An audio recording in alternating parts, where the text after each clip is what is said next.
All these right. on? Good afternoon, everybody. All ready to roll? Fantastic. Welcome to Windows Client 3.2b. I hope 3.2a was awesome, but you know, it's like bananas in pajamas, B1, B2. Are you thinking what I'm thinking? No. Okay. Hands up who has kids, otherwise this is lost on you. Yeah, you good? All right, you with me? Excellent. All right, so welcome. Crafting, deploying, and managing your next-gen SOE. Now, my name is James Bannon. I'm a solutions architect with DiligeNet, and I'm an MVP in enterprise client management, which is a fancy way of saying SCCM plus that other thing called Intune, which is now what we do. And to my right is... My name is Kent Akerlund, and just as James, I'm an enterprise client management MVP stationed out of Denmark. I spent like most of my working hours with the configuration manager and some of the other System Center suite products. That's about that. Okay. Now, a couple of things that we want to go through today, but before we do, a couple of very important items is that there is swag. So Kent has very, very kindly lugged all the way from Denmark via the States these pretty funky USB travel speakers, and also the second edition of his book, which is System Center 2012 Configuration Manager XP1, Mastering the Fundamentals, second version of that. Absolutely worthwhile. Question, you guys running Configuration Manager 2012? Yes? Fantastic. If you're not, have you looked at it? Are you running 2007? Are you running batch scripts with GPO and thinking that's pretty awesome? Hello, sir.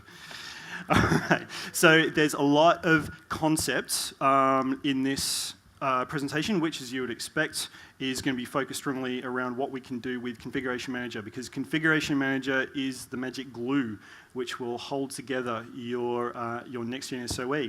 Now, interesting comment. A travel speaker to the first person who tells me, what does SOE stand for? Standard Operating Environment. Peter, would you mind, gentleman there? What do we know about SOE, Peter? So, Kent. Why is James asking that? He's submitting a session and he's asking me if I want to join him on stage on the session. I say, absolutely. Look at the title and I say, what the heck is SOE? And he said, don't you know that? And then I start binging and using other search providers. And the only hits I get are actually from Australia. So I turn to some of my colleagues and say, hey guys, do you know what this is? Because I'm feeling pretty dumb here. The only one who knew it was one of my colleagues who used to work in Australia. So so I think that based on that, instead of saying SOE, we can say, yeah, SOE, mate. It should be a beer called SOE. All right, but what we want to discuss is some. Why did I put this particular presentation together? Next-gen SOE. What is a next-gen SOE? Kent and myself and a number of our colleagues are engaged in doing quite a lot of migration work at the moment, getting people off XP, moving them onto Windows 7, Windows 8. A lot of people are looking at 8.1 as well. And what we tend to find when we engage with them around the design work and the conceptual ideas of what they think their SOE is going to look like, we find that their thinking is still very much embedded in where they came from. It's still based in Windows XP. Based in thick images with lots and lots and lots of applications with user profiles that are difficult to work with. Maybe they're using a third-party app here and there to handle user profiles, maybe using XenApp, but it's still cumbersome, it's still clunky. And when they're looking at their new SOE, what they want to move to, their thinking is still very, very much informed by where they have come from, by where they are. So our challenge here is to give you guys a bit of a sense of where the industry has moved to and what we can now achieve with an SOE. The big one is layer abstraction. It's that top one. I don't have any slides on it because I don't want to do bullets and fancy stuff. I just want to talk layer abstraction. What is layer abstraction? Instead of having your traditional thick image with loads of your applications and maybe some connectors into XenApp and AppV, but it's still effectively unmanaged, what we want to do is take advantage of the very rich, very powerful user targeting that SCCM can now bring you. and say, right, we're going to take our SOE, and we're just going to, that joke's going to get old fast, isn't it? Okay. I'm a dad. That's okay. I'm allowed to keep doing it. So we're going to take our SOE and we're going to manage that as a separate piece. We're going to make it flexible. We're going to enable it in such a way that it doesn't matter what you want to deploy it to, whether it's physical machine, whether it's laptop, whether it's a desktop, whether it's a slate, whether it's VHD, VDI, whether it's going to Windows to-go stick. That exact same image is going to work across all those environments, so you don't need to worry about that. Applications, we're going to take those and we're going to manage them separately. We're going to give your users exactly the applications that they need, when they need it, on the devices that they need it to, without having to hack away at the base image in order to enable that functionality. Users, we're not going to tackle users to the same extent, but take a look at what MDOP is offering now with user experience virtualization. You can uplift your user profile and abstract it completely away. It isn't roaming profiles. That's gone. That's dead. Roaming profiles are what you do when you hate people. Okay. I'm going to inflict a roaming profile on you because God, you give me the irrits. Gone, dead. Don't worry about it anymore. That's it. Game over. Out of town. UEV is a place where we want to be. You get that as part of software assurance and MDOP. Lift your user profile somewhere off into your data center with 2012 storage spaces and SMB3. They'll never even know. This stuff is awesome. And finally, we're going to show how you can take all of this, and we're going to look at patch management, we're going to look at compliance, because even though that's maybe not the sexy stuff, what we want to be able to show is that... we will make it sexy. We will make it sexy. Sorry, you got to say it in that voice. It's Patch Tuesday. Did that work? It did. All right, awesome. No, but we're going to show how that isn't then necessarily tying you back to the base image anymore. It's still an abstracted piece of work, and we can make it seriously abstracted to the extent that even your service desk can be abstracted away from the genuine, mundane, everyday tasks of rolling out applications and doing patch management. We can abstract it even away from them, okay? And we can empower your users. It is ultimately now, a next-gen SOE is ultimately now about the user. We abstract all this stuff away so that you, the administrator, don't have to do as much work. And this is a good thing, isn't it? Because we all love doing SOE management. All right, so let's get straight into it. So let's start from the beginning. I'm pretty sure that most of you have already a lot of image experience because you all raised your hands when we asked questions about CM07 and CM12. A few things that are very important when we engage in any project is actually to figure out how do you define when your image is ready. What is your SLA? Because we have seen a bunch of examples where you get your laptop, you get your desktop, and then we have to wait. We have to wait like 4 hours, 6 hours until we actually get our applications. That's a well-known scenario. So we need to be able to figure that out. And if we need the applications, then we need to deliver them to the end users like instantly. As James is saying, we do support different deployment scenarios. We are going to show you that, how we can use the very same image and then do a Windows to go, a bare metal, a refresh, and so on and so forth. Another interesting discussion is how you actually plan your maintenance of your reference images. Those of you who are pretty good at your history, you know that the XP Service Pack 3 was released back in 2008, and I do believe it was in April actually. And I still have customers where the reference image is based on XP Service Pack 3. They don't have a process for maintaining that image. They don't dare to open the image and inject newer updates and so on. Last time I checked with them, it took more than 3 hours to actually deploy an operating system. So there are room for improvements there. Also, do you have an easy plan for handling drivers? I don't know that many persons on the planet that actually thinks it's funny to work with drivers. I can actually only think of two, and the one is in the room here, and the other one is safely on the other side of the planet. So we need to be able to automate that process. So whenever I get a new driver package, I should just be able to click a single button or run a single script and then automatically get everything handled by a process. So the reference image. How many of you are creating the reference image with MDT? That's like 10%. How many are creating your reference image with CM12 or CM07?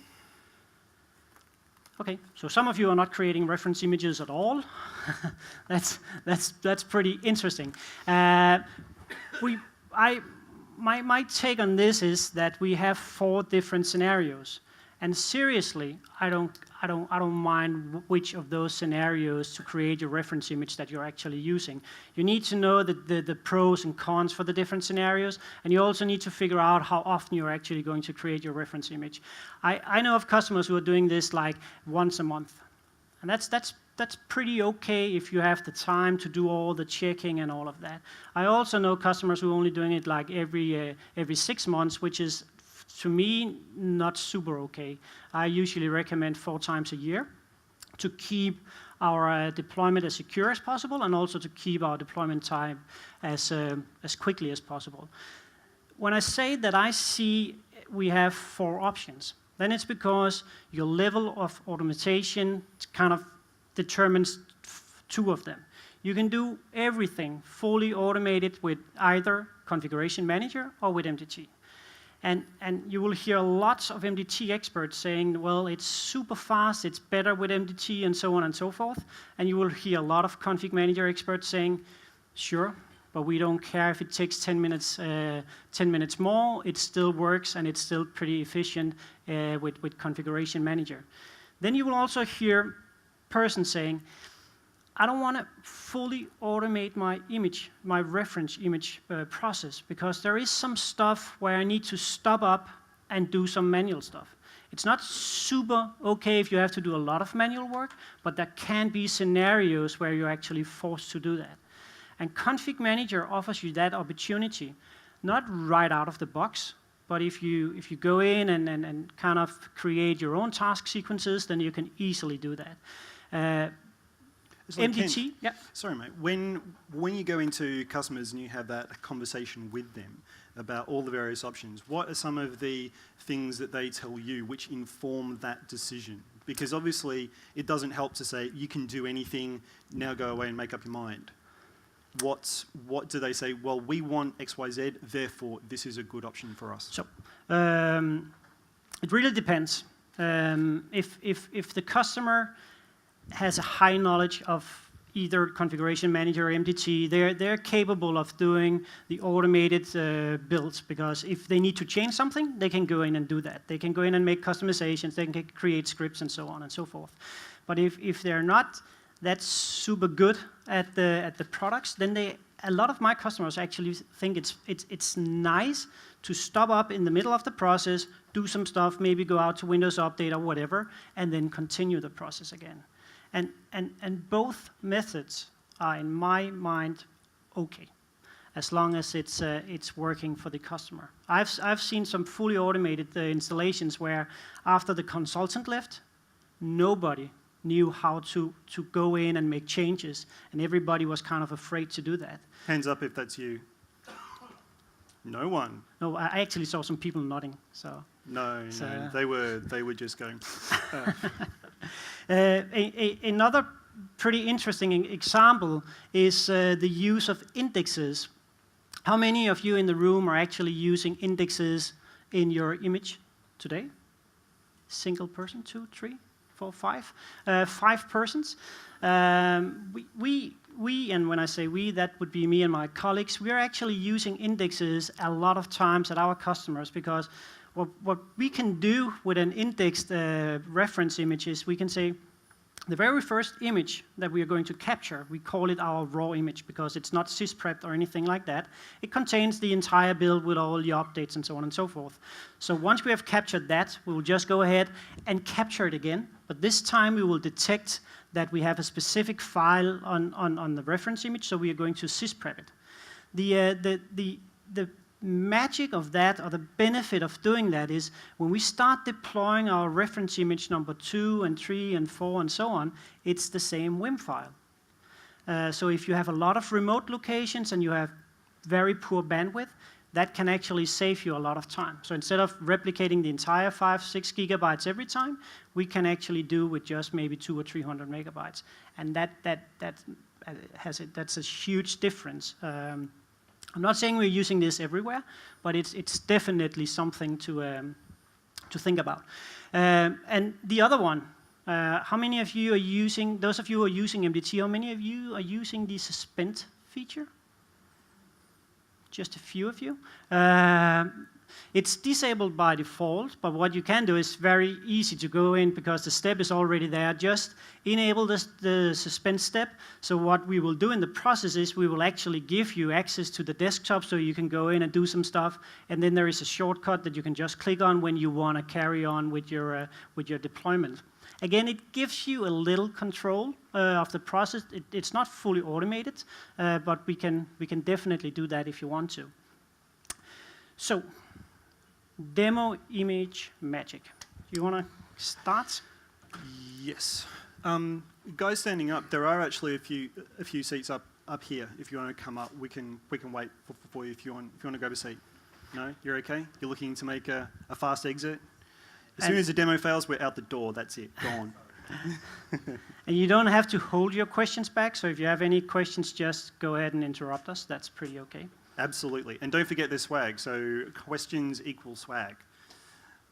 All right. So I'm just using MDT for a reference image build. Now, for those of you who know me, know that this may be a bit of a blasphemous thing for me to do, but I've done a number of pure MDT engagements now, even though my core focus is a CCM.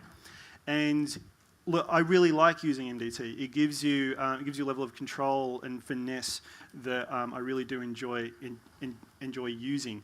I would invite Mike Niehaus up here to take a bow, but I think he's fine exactly where he is. So what I'm doing here is quite a basic build, okay? I'm not worrying about backups or state restore, so even though those steps are in there, I'm not really targeting anything along those lines. All I'm doing is just laying down Windows 8 Enterprise x64. I've got a WSUS server, which has got all the latest updates. I believe there is a way of forcing an MDT build to grab its updates against an CCM server as well. Absolutely. Yep. Mike Custer just wrote a blog on that actually earlier this week, how you can integrate your software update groups that you have approved, your approved updates in Configuration Manager, so they actually get injected into WSUS here. And by that being used in here, so you still control the updates that are being injected into the image. That's blog.cortec.dk? It's Mike Custer, so I wish he would blog there, but he doesn't. We will give you the link. Guilt. All right, it's going to go through, run some updates, restart the machine. Actually, I've got installed roles and services, so it's just going through and enabling .NET 3.5, which is not enabled by default. It's going to then install Office 2013 and do some post updates, and then do, right at the end, assist prep and capture. And it's going to capture all of the config that I've got in here. Let me find it in my environment. Is to be found. Here's my Win build. So it's just being handled by a custom settings for that particular task sequence in terms of where it's going to back up to. Now, specifically, that's the backup file, which is Windows 8. Well, it's a WIM, so yeah, nothing especially complicated about that. But what I can do when I'm now ready the next time, I'll go through, now I'll label that image 1, that could be index 1 or whatever. I'll go through and I'll duplicate that task sequence. Now, I like the fully automated build. I know what Kent was saying about the partially automated build. I don't like having to log on to an image and actually touch it before I sysprep it, mostly because I had to do that in XP for years in a Novell environment, if anyone's been unfortunate enough to do that. And I swore I'd never do it again, so I don't. But if I just duplicate that, leave everything exactly the same, I'll add in a few more updates, I'll do some extra application stuff, I might even use that exact same image, drop that down, and then push it back up again. But because I'm going to use exactly the same WIM file, exactly the same location, exactly the same name in MDT, what it's going to do is go back and drop in as another index. Okay, so it's not going to overwrite the WIM, it's going to index it. So when I then take my image and I'll put it into something like a CCM, because now I have an image which is relevant to just about anything. I could use MDT to deploy that, I could use a CCM to deploy that, I've got a number of other options too. If I can find my CCM box and jump into software library, OS, images, this is the one which I've brought in. If I take a look at the properties, there's my image and there's my index. Now, I've only got one in there, but that was generated by MDT. It's completely compatible with SCCM, even though it wasn't built within SCCM. No problem there at all. The reverse is not true. Oh, that's actually one of the benefits of using MDT to build your reference image, because you don't get the configuration manager client installed in your reference build. Meaning that you can actually take your MDT image and use it almost anywhere. That's not true for a CCM, because you will have the client there. So of course you can go in and automate some stuff and get the client removed, but honestly, that would be easier in MDT in my opinion. Yeah. So what are we going to do with this image now we've got it? Now, we're talking next-gen SOE. So we're not talking just traditional, I'm going to take it and deploy it to some laptops and to desktops, because that's easy, to be honest. I'm assuming that we all know how to do this. So use MDT, use SCCM, all good. What I want to be able to show is that the exact same image can be used in a number of other scenarios as well. So what I have here, I've gone through and I've taken, I've created a pre-staged media build of that same image. I've then gone into packages and I've created a Windows to Go package based on that same that same image build. Now, in terms of what it is, it's just a generator which says, there's my Windows to Go creator. I'm going to specify which WIM I've built. And the enable boot redirects basically says if I plug in a USB stick, if I plug in a Windows to Go stick into a machine which can detect it, it's going to automatically boot into that rather than having to go into the host OS first. Now, this is the same image. So if I jump into a client that I have here, you can see I'm now logged into this is actually server 2008, server 2012, but I've got the agent installed on it. Now, because did you just create a, I want to interrupt you. You interrupt me.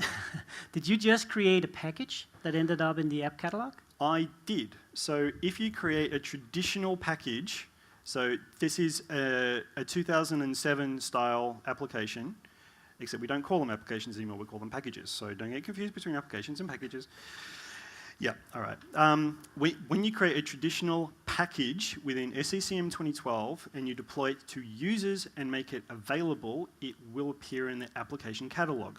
So now we can talk about even more about that nice, rich user-based targeting of applications. Now, I'll run through this. I'll warn you now, this is probably going to fail. This is almost certainly going to fail because I know that I stuffed up earlier. However, what I've got is a nice Iron Key Windows to Go stick. Go and talk to the guys in the expo hall. They were very, very kind to give me one of these. These things are shock-proof, waterproof. They've got videos of you driving a car over them. They're really robust. And the next version up from these supports encryption on the stick, and they're also bringing in management tools that will allow you to see the stick, the actual stick itself, as a managed device within SCCM. So cool toys. We like toys.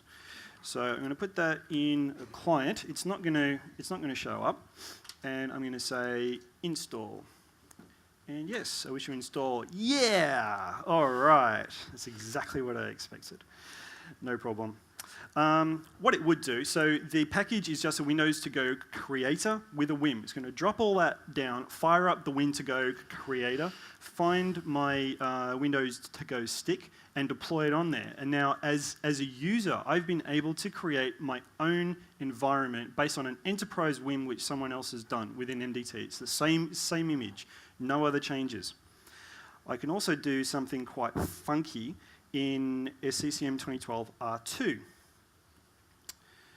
So we now have the ability to deploy to VHD and then upload that to SCVMM. So my nice Windows 8 image, which I built in MDT, is also relevant for my VDI environment, whether that's going to be Zen, whether that's going to be on top of Server 2012 Hyper-V. So I'm going to say, all right, let's go through. We're going to create a virtual hard drive. So we'll call it TechEd AU VHD. I will drop it somewhere. Actually, you know what? I might even put it, O1. There we go. You know what? It might help if the SCVMM server was up. So let's just drop it to SCCM 201, and we'll put it, you know what? I won't put it there either. I'll just find somewhere to put it. There we go. Resources, temp, Windows 8. Let's get rid of that. Next. Which task sequence do I want to run? I've got one that's already ready to go, VHD. Now that task sequence references my master image, which I built in MDT. Unchanged, completely unchanged, exactly the same image, ready to go. So we've now got the same image being capable to go on Windows to Go, being capable of VHD, VDI, traditional laptop, slates, whatever you want to do, all ready to go. It's going to take a look at what applications are in there. Yes, distribution point, yep, that's the one I want. Any task sequence media that I need in there, any variables? No, all good. Where we go, yes. And what the virtual hard drive wizard is actually going to do is that it's going to spin up a Hyper-V machine. It's going to attach the boot media, so it's going to generate boot media based on my Wim to that machine, and then it's going to run a traditional task sequence all the way through, and at the end of it, I've got a nicely created VHD, which I can right-click and say, upload that to SCVMM, ready to go. Same image, handling lots and lots and lots of different tasks. And if I want to do an update, then all I need to do is use one of the traditional, one of the update methods which Kent has already outlined, back into SCCM, update DPs, ready to go, refreshed. Yeah, I think that was an opportunity for some swag. Has anyone got any questions on that process? Yes, sir. Using indexes, do you ever reach a point where where it gets too big and you just start off again with a new fresh image? Sure. Yeah. Yeah, sure. No, it's like Yeah, absolutely. So at one point, what we usually do is we would export the indexes and then start all over again with index number 1 and 2, and that's about it. If I just, let me change to mine here, because now there's actually 5 of you who are using indexes in here. And that might be okay if you need it, but I'm pretty sure that the rest of you, some of you might also need it.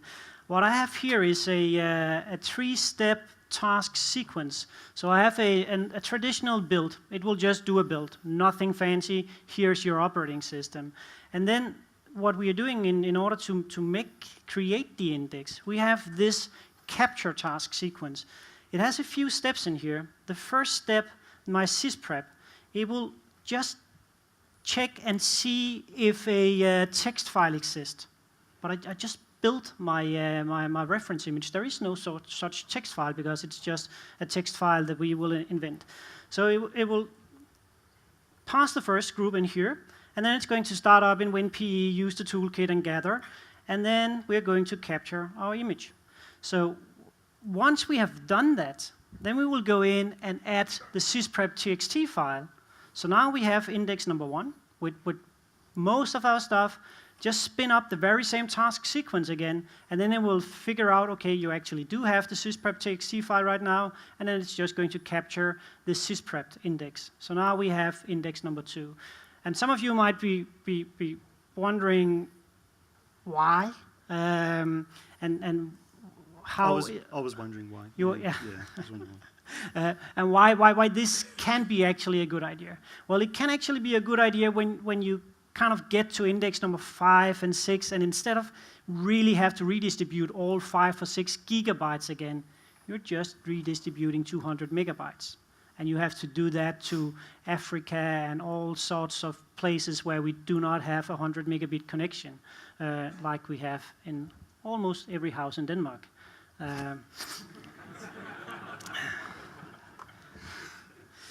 Thank you, Kent. Thank you, Kent. He has to go. There's been a call. I'm getting a call in my ear that you're no longer welcome on stage. So, those of you who attended our session yesterday, we kind of demonstrated how you can automate the deployment process. So what we have here is just a very basic example of an HTA. So when we spin up our boot image, we can go in here and say, you know what, I want to deploy my Windows 8 operating system, and I'm a developer. My name is Julie, and I want to have an English keyboard layout. And that's it. Boom, it's going to pre-stage the machine into the correct collection. It will automatically look at my developer role, and then it's going to add the applications as part of the task sequence as I want. This here seriously took me 15 minutes to set up. Because what we have and what we will make available to everybody after, maybe not right after the session because there is a party, but then definitely during the weekend here. This is created by running this single file called the HTA installer. And that's a freeware community tool that you can all go back home and use. It will create your boot image. It will create the HTA. It will do everything for you except create the needed account in Active Directory. So if I go in here and start the installation, you will see that it will ask for an account, and that account you need to specify in AD. Once you've done that, it will automatically import it into Config Manager and assign it the right permissions. So you actually have an account that will go in and then create the computer, place it in the correct collection, and so on and so forth. And that's what I've done, more or less. Shall we swap over here to the next one? Oop, wrong one. Ah, sorry, I was number 7. All right. Okay, application abstraction. We all love applications. The silence indicates your consent. So what we want to do, and having worked at a school where there are more applications than I still have nightmares about the number of applications and the type of applications and all the fun and games and what the images looks like as a result. It was horrendous. They had physical weight. Okay, the CDs that they came on them weighed more. I'm sure they did. So what 2012 allows you to do now is, because we treat our devices as equivalent as we treat our users, even though at the moment we can't install a configuration manager client onto a user, although that would be fun. Please go and visit the nurse for your configuration manager chip. What we can do is say, all right, when we want to target our users, Config Manager now has the necessary smarts in order for us to be able to make intelligent decisions about how those applications are going to get delivered. At this point, we can genuinely talk about abstracting applications away from the SOE, because they don't rely upon the SOE. They rely upon the configuration manager agent and the work that you've done in the background.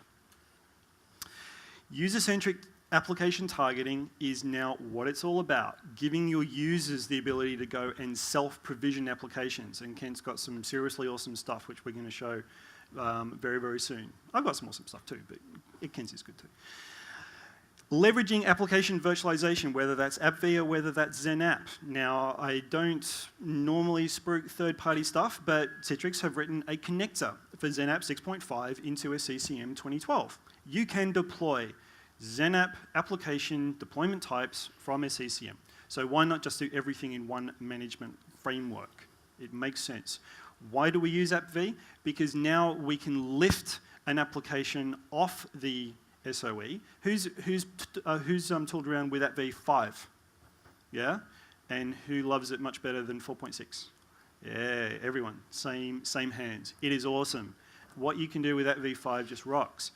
It's not simply that it is a much better way of delivering an application, but the application runs within its own memory bubble. It's sandboxed away from the operating system. Now, in 4.6, that introduced some serious issues. In 5, those limitations are still there, but with a CCM in the mix, we can overcome those, and I'll show you. And of course, we still want to be able to deploy traditional apps. If you've got an application that is 20 gig in size and requires hardware accelerated GPU, yeah, probably not going to virtualize it or run it on VDI. Although you should run it on VDI because then you can ask for the budget to run it. And then you install it as an MSI and you leave the company. No, I didn't say that. And of course, now with SCCM 2012 R2, we can publish even web applications. So we now have a deployment type that says, well, if you're going to access this particular application and it's an MSI, if you're the primary user of your machine, so we understand these ideas now. If you're not, and you don't have the AppV agent installed, and you don't have the XenApp agent installed, but hey, there's a web version of it, just go to the website. Makes life much, much easier, and in R2 we can do that now. And we can abstract to such an extent that the traditional workflow of your users requesting applications through the service desk can vanish. Now, applications published to a user that are available within a CCM can be, you can have it so that they require administrator approval. Has anyone played with a native administrator approval functionality? Yeah, it sucks, doesn't it? Yeah, because, sorry, that's the technical term. Actually, it blows. No, because a user creates an approval and the approval gets put into a little section of the console, and unless you go into that part of the console, you will never know about it. Now, there is a solution accelerator which is very, very cool, which runs off Orchestrator and Service Manager, works well, but Kent's going to show you something even better than that. Well, I say better than that. I say pretty damn awesome. Pretty damn awesome. Abstracted layers, behold. Don't you love that graphic? Let's take a look at some. All right. So, you're going to start? Yeah, I'll start if that's then okay. I'll stand over here and look pretty. You do that. Thanks. With your 100 meg to the home. Jeez. Ah, yeah, you should see that. It's a touchy subject at the moment, okay? We've got an election this weekend. Anyway, so what I've done in this environment, and this environment is, so it's a Windows 8 VDI running off Server 2012 Hyper-V. I've also got a Zen Desktop 7 environment running the same image. So again, this is all about image abstraction and flexibility. The same image which I make in MDT is good for a load of scenarios. And my user's logged on and published a load of applications made available to the user. The two that I'm particularly interested in, I've got Adobe Reader, which I want, and Firefox. Okay, they're nice and easy, basic ones. Now, I'm not logged on, so I'm logged into a VDI environment. Therefore, I'm not the primary user of this machine. I could be, but why would you? It's VDI. Now, in a traditional AppV scenario, these are both AppV, by the way. Okay, so it's worked out the fact I'm not logged on as a primary user. Therefore, instead of giving me an MSI, it's going to give me AppV. The agent's already there. In a traditional AppV environment, if Mozilla, Firefox, or any other browser has been sequenced on its own, and then a PDF reader has been sequenced on its own for, you know what? This is a speaker one. What would occur if I tried to open a PDF in the browser? It won't work. For swag, I would want a little bit more information. Why wouldn't it work? Because each running in their own separate bubble. Each of them are running in their own separate bubble. Exactly, this is so. Peter, could you please put your hand up, sir? You get a speaker. Correct. The applications are running in their own separate memory space. They don't interact with the operating system directly. This is awesome from a security perspective, especially if you're running Adobe Reader, which has never any problems at all. Also, every time I spin up a demo with Firefox, and then a week later, there's an update. So this is 19, and they're up to like 23.1. Like, my God. Outsourced it to whole villages in Eastern Europe. Yes, exactly, it wouldn't work. So functionality which we take for granted, which your users are going to want as well, it isn't there. So what can we do to overcome that? So if I, actually no, I'll leave that one up and then spin across to SCCM. We have AppV virtual environments. Now this is functionality native to AppV5, but SCCM understands it too. So what I've got in here is a virtual environment where I will say your PDF reader is that particular version of Adobe Acrobat. If I had other versions, I could put that in too. So obviously, I don't want to limit myself. Also, if I've done a virtualized version of, say, Adobe Acrobat Pro, I want that in there as well. Of course, I do. And any version of that particular browser. Now, if I had other versions if I'd virtualized Chrome or Opera or name something else, equally pointless, then you could. So what I'm going to do instead of that is because I've made it a virtual environment. The SCCM agent understands that. So when it intercepts that call, there's Firefox, and there's a link to an online PDF. And it's just going to render it natively within the browser. And if I take a look at what's occurring within the AppV agent, take a look at my app connection group. There's my virtual environment, and both applications are in use. So even though I'm only looking at Firefox, Adobe Reader has been spun up in the background, and it's working. Now, even with all the smarts of AppV5 and SCCM, if I delete that virtual environment, that functionality is gone. When I fire up a PDF in Firefox, it says, where would you like to save this PDF? And that sucks. And I could save it and then open it up in Adobe Reader. It would work. But why would I want to when I could do this? Okay, so intelligent, proper, abstracted applications without having to compromise. And if you want to bring XenApp into the mix as well, now virtual environments don't work with XenApp, but there are third-party applications which allow you to do this as well, even cross-platform. Here I'm talking AppSense. Okay, so if you want to go and talk to the AppSense guys and say, James showed me this awesome thing, show me, do it now. I'm sure they'll really love you for it, or they'll love me. So. Can you do like a wild style rule? So if you want to virtualize Office, for example, and you just want apps to access it because it's becoming too tedious to manage with everything once they're calling off together. Mm-hmm. Yeah. So is your question basically, can you just virtualize everything? Yeah.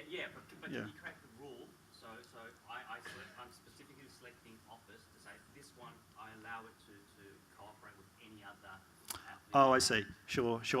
Okay, so can you basically do like a wildcard rule where you take an AppV deployment type and say, I want that to be able to interact with everything else, but not the other way around. So it's like a one-to-many rather than a many-to-one. At this stage, no, you can't do a wildcard like that.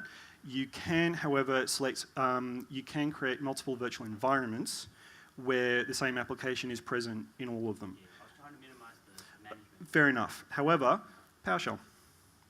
So rather than having to jump into the GUI and go right-click, add, just spin it up in a few lines. PowerShell, SCCM 2012 SP1 is now exposed through PowerShell.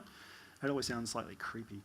PowerShell is the answer to all questions. It's so easy being speaker nowadays, actually. No, I mean it's now been exposed. Anyway, yes. So spin it up in PowerShell, and the other advantage of that is that then your config is in a PS1 file. So if you ever need to blow that environment away and redo it, bang, PS1, done. Okie dokie. I think that was absolutely worth a speaker. So, Kent, do you want to amaze us now with some service desk abstraction? Yeah, but before that,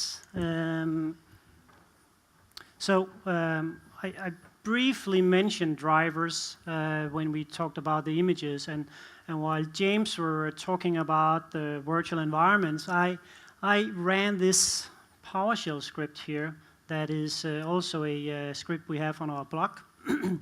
What this will do is it will look at all new driver packages that you have in a specific source that are not yet imported into Configuration Manager. So I just ran the script, and you can see there it found my compact something, but it didn't find my W530, so it actually imported the drivers. When it imported the driver, it automatically assigned it a category. So it assigns it a category based on the folders that I have. So my driver packages, and that's more or less the only requirement we have for this script here, is my driver source. I have a make, I have the model, and I have the operating system. So by adding the drivers in here and running the script, it will automatically import the drivers, assign them a category, make, model, operating system. And for those of you who want to play around with driver packages, and I'm one of them, it will automatically create the driver package, make, model, and operating system. So the only thing I have to do when we get new models is actually go in and deploy the package. And even though we could automate that process too, we don't want to do that because we do not know the number of distribution points that you have and all that stuff, so we don't want to take that responsibility. Applications. So, how many of you attended the SCCM PowerShell session last night? Pretty cool. So you saw some pretty cool stuff about what we can do with Configuration Manager and the SP1 changes. So what I'm doing up here is I'm basically just creating an application called the SCCM Toolkit. Once I've created that, I will create an MSI deployment type. I'm going to create a deployment, and I will target that deployment to all users and all user groups.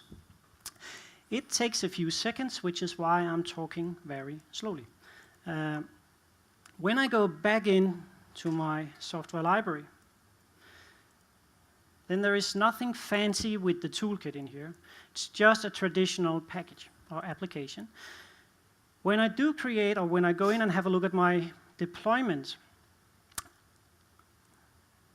I have my deployment settings, and as James was saying, we can go in here and say we want to ask for approval. So I do that, go into my application catalog,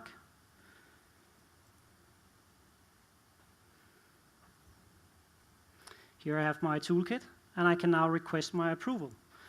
So I'm just going to ask why, because I don't really understand it. Because you're offended by the idea of having to justify yourself. Exactly. So what happens right now, as most of you guessed, is that this request here actually ends up in the config manager console. And if I have a user who's requesting something, I'm just such a nice guy. I don't care who it is. I'm just going in and approving it because I'm not paying for it. I don't care.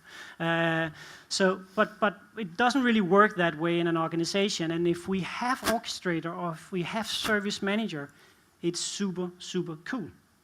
But a lot of us do not have that in place yet. So what we can do is we can dig into WMI. I have a WMI browser here, and I don't know if you've seen it. It is a browser that we just developed like 3-4 weeks ago. It's a pretty neat little tool because it's very easy to use. And some of the WMI browsers that you're using today, actually, there is a license associated with them. I was caught by surprise because I didn't think that until one of my colleagues said, "Hey, that's a paid version." I was like, whoa. So what I've done here is I've just connected to the SMS site on my server. So I'm going in here and doing a filter, just finding my user application request, because that is where in WMI we are actually storing this information. Clicking query, and I can execute. So right now, let's just, that was a query I had from, oops, let's go in and see it from the beginning.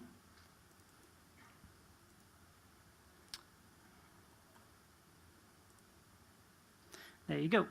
So the current state right now I have of my applications is 1, 4, and 3. Those of you who are used to work with this, and this is worth a book. If I go in to the application portal in here, was it 1, 3, and 4 I had? 1 and 4. Okay, so what is missing? 2 is missing, but I can request an application, I can deny an application, and I can approve an application. So what is number 2? Cancel? I believe you were first, sir. But the thing is, you actually can't cancel the application request. Not in WMI, at least. So what I have here is, now when we know the stuff, what I have here is, this is my production environment, by the way. So, but they have not started back home. It's just 8:15. So I'm going to request this Orca application. I've previously requested that. Please. I'm in the middle of a demo. I'm going to submit that. So what we have in the back right now is we actually have a web service, and that web service is going to figure out, and there you were, it's going to figure out that I actually requested an application, and then it's going into a Active Directory, and it will do a lookup of my manager, and I just happen to be my own manager. Don't tell my wife. But we do have different things you can do. So you can associate a manager. So the request will go to a manager. When the manager opens up the approval request, she or he can go in and say, okay, I want to take a look at the request, or I just want to approve all requests for that user. We can also go in and say, you know what, you belong to this group. We have an Active Directory that we call auto approval, meaning, hey, you can request, but we will just automatically approve because you're you. And we can also say, you don't really have a manager, so let's just go ahead and forward the request to service disk, so we have specified a special service disk. So in that scenario, we're not removing them totally. Sorry, is there any other infrastructure apart from a CCM that you need in order to implement this? Nope. And that's the cool part. So what happens when I click one of those links there is that I will actually be taken to this website where I can see the application approvals. So those are the ones that I can go in and approve because I'm the manager. And you can see here, my own approval just ended up here. I can click, and and then I can see a little information about me. And I just realized yesterday that I have 32 primary devices. And I basically just get a little information in here, but the more important thing is I can go in here and say, I want to approve. So, okie dokie. And then the application is approved. So if I go back into my application request in here, you can see the application is approved 8/21, which is right now back in Denmark. So as James is saying, the difference between this and an orchestrator and so on is this doesn't require anything.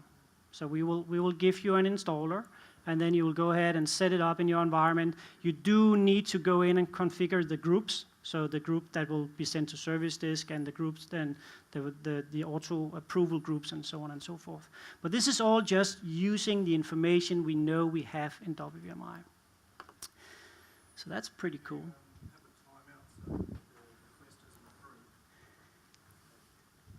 See, that's so.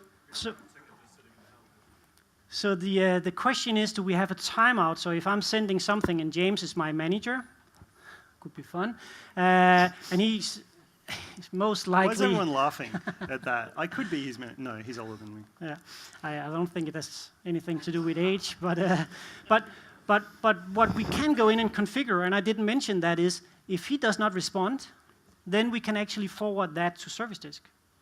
So we can go in and do some stuff in there. So that was a pretty good question. Here you go.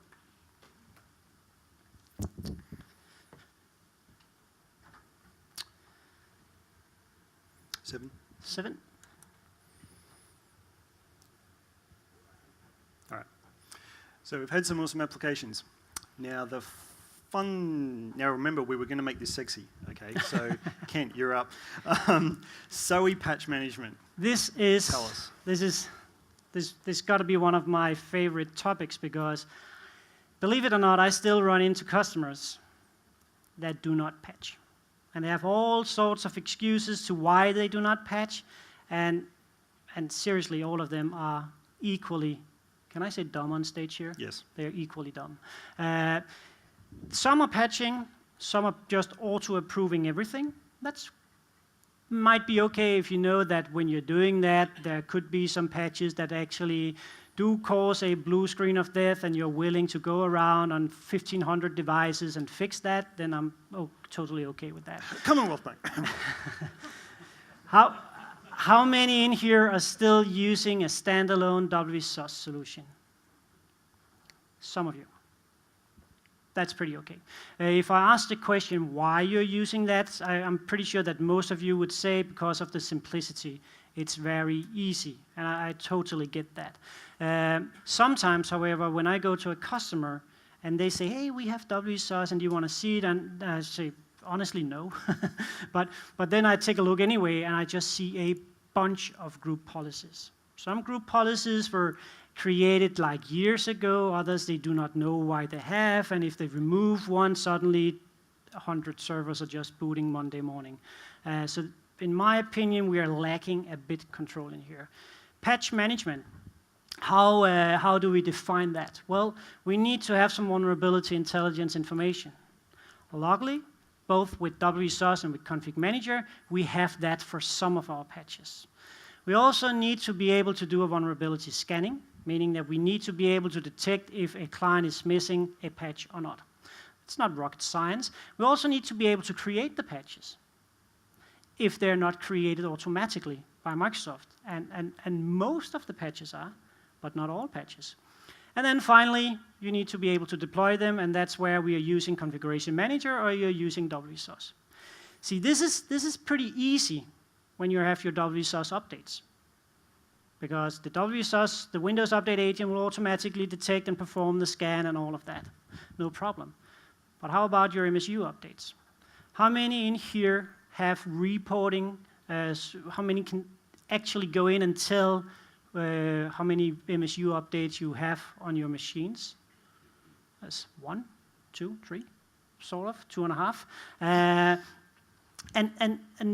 Where do we store information about the MSU updates? Absolutely. So we store the information in quick fix engineering. So that's down in WMI.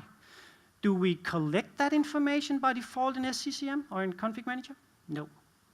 So if you want to have the vulnerability intelligence, then you need to do some stuff yourself, and you will not get that with WSOS. And then the fun part.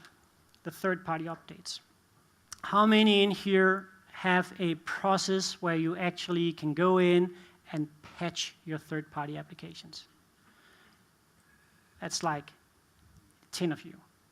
The rest of you, you are so lucky to be here that once the session is done, and you have applaud and all of that, then you should go down and visit Secunia, and you should go down and visit SolarWinds. They are the two players we have, the two key players we have in this market, and then they can automate the entire process. So if you have not seen them yet, definitely go down and have a look at those guys. So, demo time.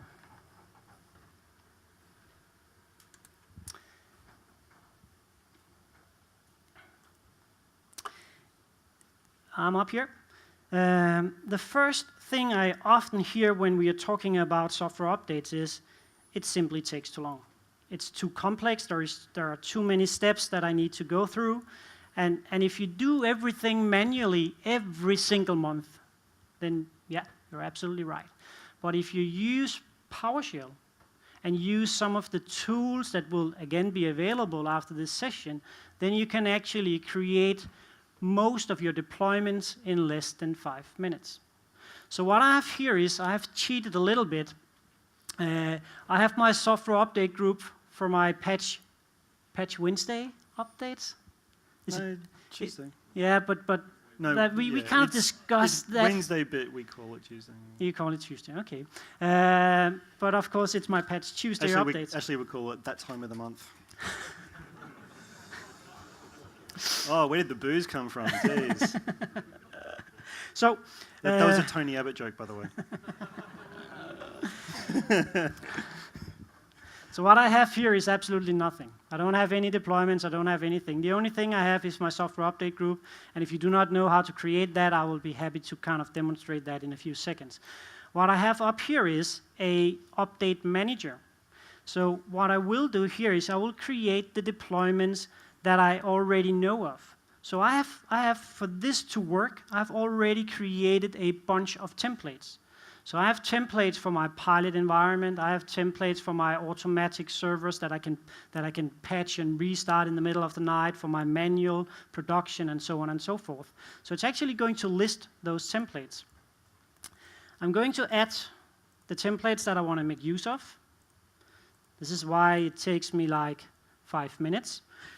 And then I can specify a date. So my server automatic, I will explain the collection in a few seconds. But let's just go ahead and say we are going to make this a required deployment tomorrow at 3 o'clock. My workstation pilot, as soon as possible. My workstation production, it depends on the pilot, but I believe in my pilot, so I'll just make it required next Tuesday, and it will be during lunch. My server manual, I don't know if you can see that, but it's actually kind of grayed out, and that's because it's an available deployment, so I cannot set a date in here. And then basically just going to create these. So what it will do now is it will use PowerShell to go in and find my templates, automatically create all the deployments, and it will use a naming standard that I have determined. I'm a big fan of naming standards because it makes my life easier when I'm tracking compliance, when I'm creating reports, and so on and so forth. The only requirement we have for this to work is that your templates begin with SRV if it's a server, and WRK if it's a workstation. And seriously, that shouldn't be a problem because templates are not, names are not exposed anywhere. So it's almost done. Once it has created my deployments in here, it will make sure that all deployments are disabled. So I can actually have James doing this without causing any issues in my production environment. It's finished, and I can close the window now. And if I just do a refresh, you'll see none of my deployments are enabled. So I still have complete control. All I got to do, go in, right-click, and enable the deployment, and then wait, gather my pilot information, go back in, right-click, and enable my production deployment, and that's about it. And this is an extension to the console, is that right? This is an extension to the console. So there's nothing occurring at the back end on the server to enable this? Nope, absolutely not. The only, well, we do have a little script. But if I go in and have a look at my, if that's your next question, I don't know if it is. Yes. It is. So in order for you to do this, you will have to create an extension to the console, and I have done that in here. So we have an XML file, and that XML file here will basically run a PowerShell script. So the PowerShell script needs to be in a specific folder on your server, but you can change that by going in here and changing your XML file. That's absolutely not an issue. So for me right here, what we are executing is in this folder, program files, and then I actually have it right here. So creating extensions, it's all about knowing the right width because then you know where you're actually placing your actions, and there are plenty of good resources out there. Matthew Hudson, he has a website called SCCM-Tools. He has a script up there that you can run. Don't run it in production, because what it will do is it will go into your console and it will show all the GUIDs that you have. So do it on another box, your colleague's box, for instance. So what makes all of this possible? First of all, for me, the most important part is the collections. And now you mentioned in the beginning, James, something about working with XP and still being within that mindset. And I have exactly the same with some, of course none of you in the room here, but some back in Denmark, they're still in the CM07 mindset. So when they're setting up their collections, they're still thinking about what can I do in CM07. If I look at my software updates collection here, I have a few collections. Some of my collections are called MV and then a number. That would be my maintenance window. A new feature in here, in R2, actually enables me to go in and specify a maintenance window only for software updates. So that's a feature that has been requested by many for quite a while, and now it's in here. So it will only have effect on my software updates, and now I have all my deployments, my task sequences. I've had that for a while as well. My server automatic, this collection, what I do in here is I just go in and create a bunch of include collection rules. So in here, include all my maintenance window collections. That makes sense? In CM07, what we would have done is we would have created child collections instead, but we cannot do that any longer. So I have that, and then I should have at least one exclude, but I don't have that in here, so I'll quickly go in and create it.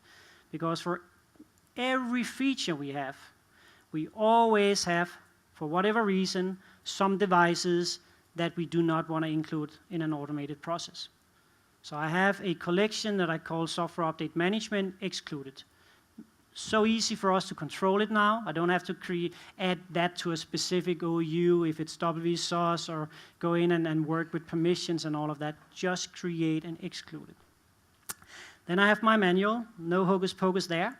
And then I have one here which is pretty interesting, non-managed. So the reason why I have this is I went to see a customer like a few months ago, and they were in complete control. And I was like, sure, I totally believe you.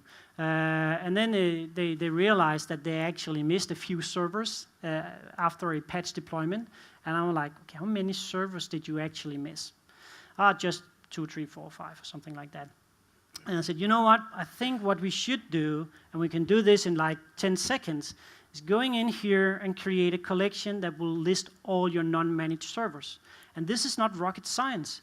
This is just going in and say, I want to exclude all servers that are not in a maintenance window or not in a server manual.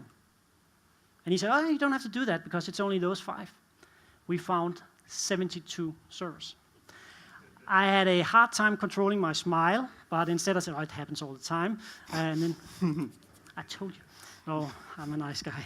But this is to me understanding what collections can actually do for you in Configuration Manager 2012. Because in CM07 it wasn't that easy. So if we wanted to do the same, we would have to build a sub-select query that was longer than long, and it would most likely just break, and we wouldn't have the time to look at it. But here it's extremely easy.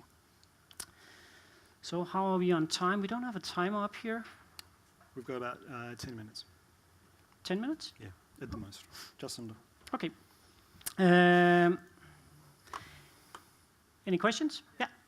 How difficult is it to roll back a patch through config manager? Because that's something that we always face. So the question is, just to repeat it, how difficult is it to roll back a patch with config manager?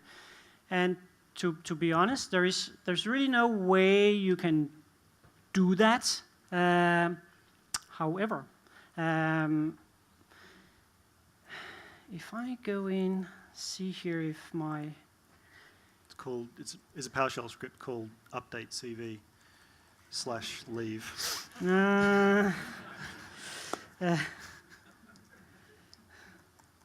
It's just I remember I did a session at MMS in last year where we actually did that. So I'll make sure that I post that again. But we actually do have a solution for it. But there is no real solution in Configuration Manager. So what we have is a script, VB script. It's an old solution. So what you do is you basically just create a package with that script, and then you then you create a program where you just run the uninstall VB script, and then you just type in the KB number. So your program will be uninstall KB blah blah blah. The reason why we have a package for that is the uninstall experience is different, and you know that for an XP we're using one feature, for Windows 7 we're using another.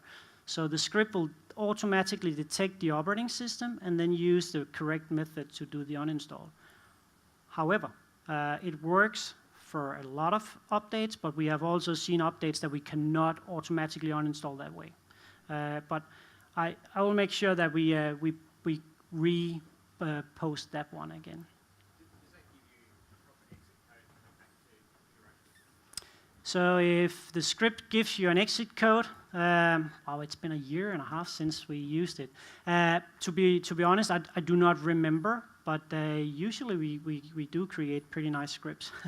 That's not an answer, I know that. But it's a VB script, so you can go in and modify. We will just give you the script, but I honestly do not remember because it has been a while. Because it's not that often we do the uninstall. We just had a customer who required it. Not because they had to do it, so we went in and developed the script.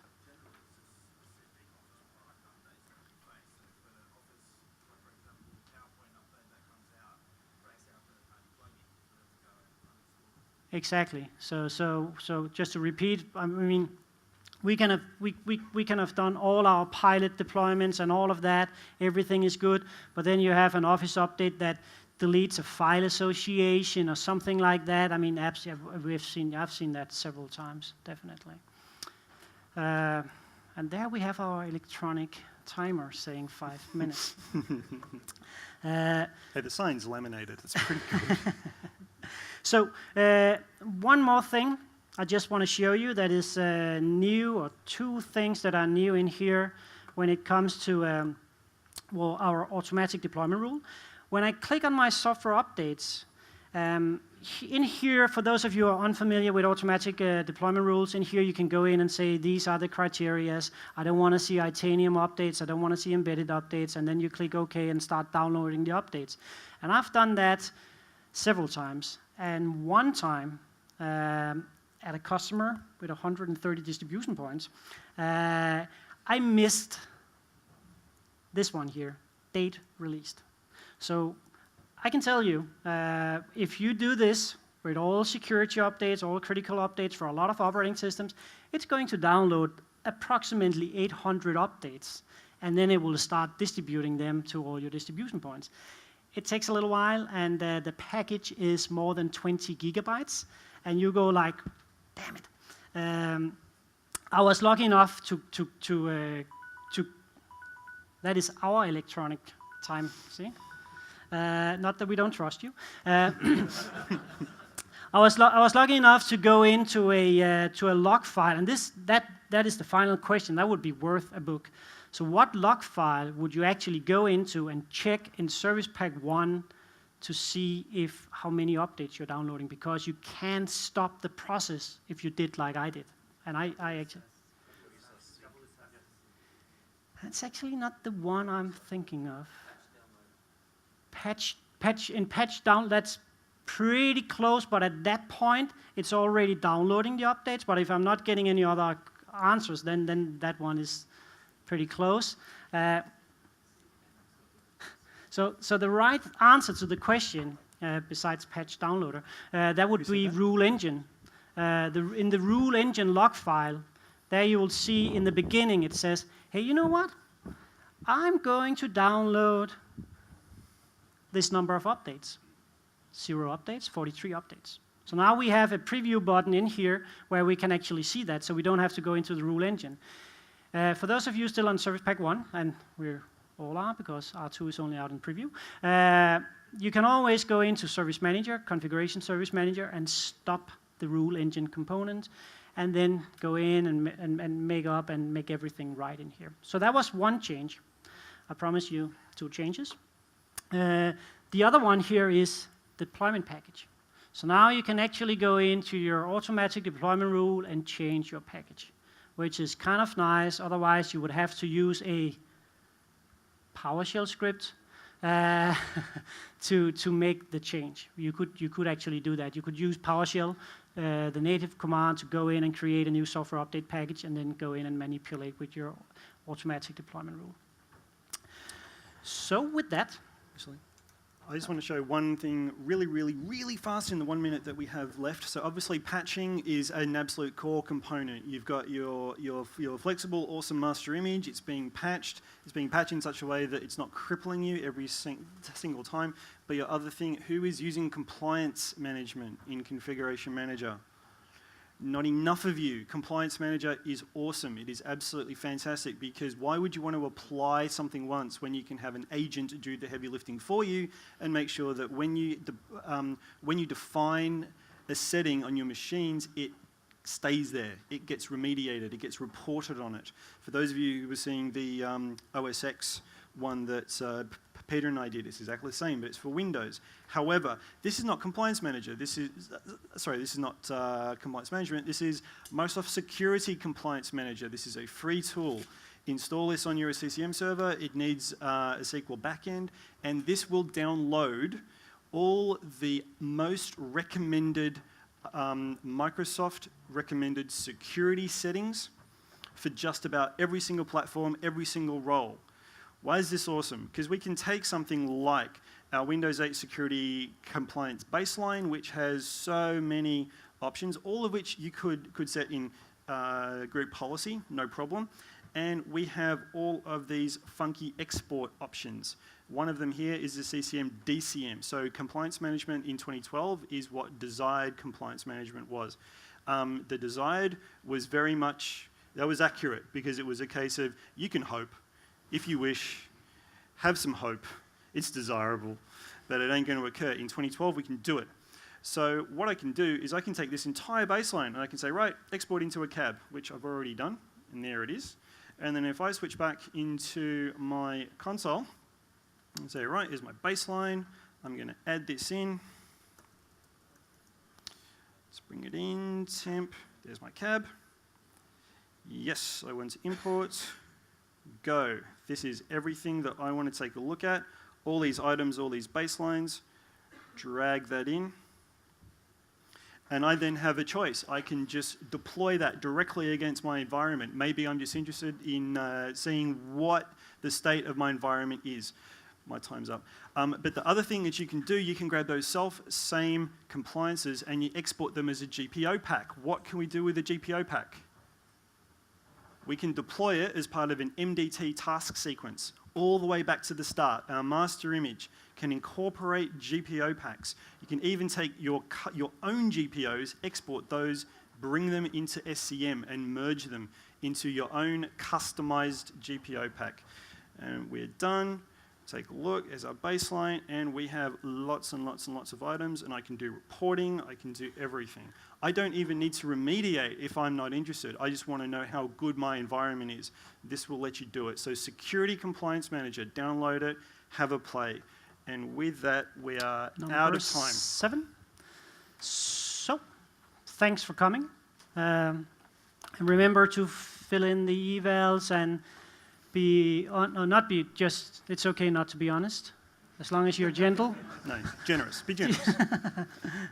And enjoy the rest of the conference. Thank you, guys. Thank you, guys.